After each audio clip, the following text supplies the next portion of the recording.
আসসালামু আলাইকুম প্রিয় ভিউয়ার্স, ওয়েলকাম জানাচ্ছি নতুন আরও একটা ভিডিওতে। আজকে আমি আপনাদেরকে দেখাবো সুন্দর এই রাউন্ড টেবিল ম্যাটটা কীভাবে তৈরি করতে হয়। তো ডিজাইনটা আমি একটু কাছ থেকে দেখানোর চেষ্টা করছি। খুবই সুন্দর কিন্তু এই ডিজাইনটা। তো একেবারে শুরু থেকে স্টেপ বাই স্টেপ দেখাবো, বেশি কথা না বাড়িয়ে চলুন আমরা দেখে নিই কীভাবে কাজটা করতে হয়। তো তার আগে একটা কথা বলে রাখি, যারা আমার চ্যানেলে প্রথম এসেছেন এখনও পর্যন্ত চ্যানেলটা সাবস্ক্রাইব করেননি, অনুরোধ রইল চ্যানেলটা সাবস্ক্রাইব করার জন্য। আর যারা শুরু থেকেই সাবস্ক্রাইব করে রেখেছেন, আমাকে সাপোর্ট করেন, তাদেরকে জানাচ্ছি অসংখ্য ধন্যবাদ এবং আন্তরিক ভালোবাসা। এবার চলুন আমরা কাজটা দেখে নিই। তো কাজ করার জন্য এখানে আমি বিটেক্সের উল সুতো নিয়ে নিয়েছি এবং কুশি কাটার হুক নিয়ে নিয়েছি 2.50 mm। এখানে হোয়াইট কালারের সুতো দিয়ে আমি কাজটা শুরু করব। এই জন্য প্রথমে একটা ম্যাজিক রিং করে নিলাম। ম্যাজিক রিং করার পরে সার্কেলের ভেতর দিয়ে এভাবে করে আমি দেখুন 1 2 3 তিনটি চেন করে নিলাম। এরকম একটা সার্কেল তৈরি হয়েছে।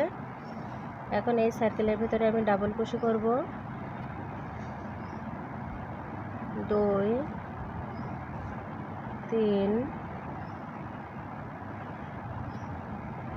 4 5 6 7 8 9 10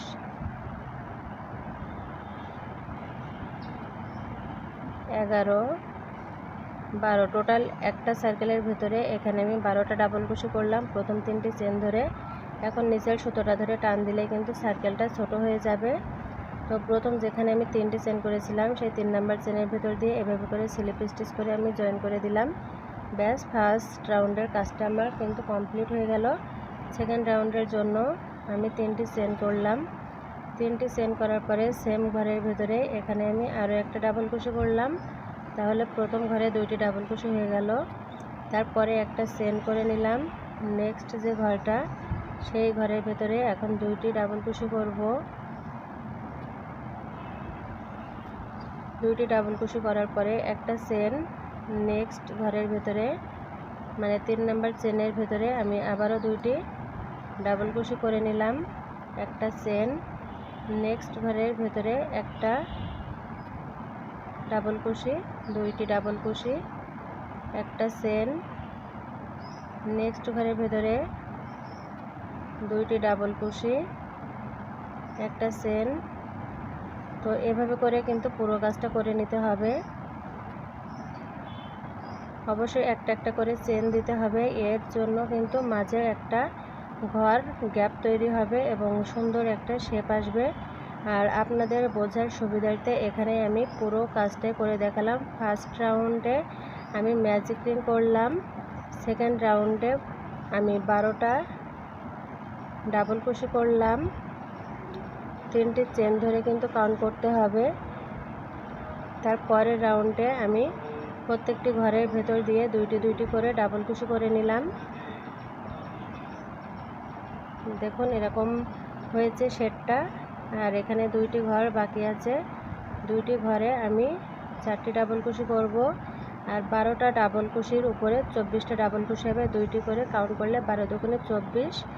তো এখন আমার কাজটা শেষ হয়ে গেল। 3 নাম্বার চেনের ভেতর দিয়ে এখানে স্লিপ স্টিচ করে জয়েন করে দিলাম।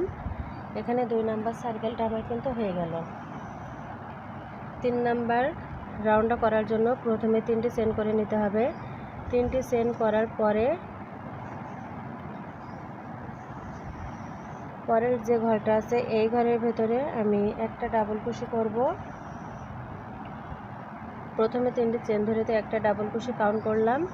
তো নেক্সট ঘরের ভেতরে এখানে 2টি ডাবল কুশি করতে হবে।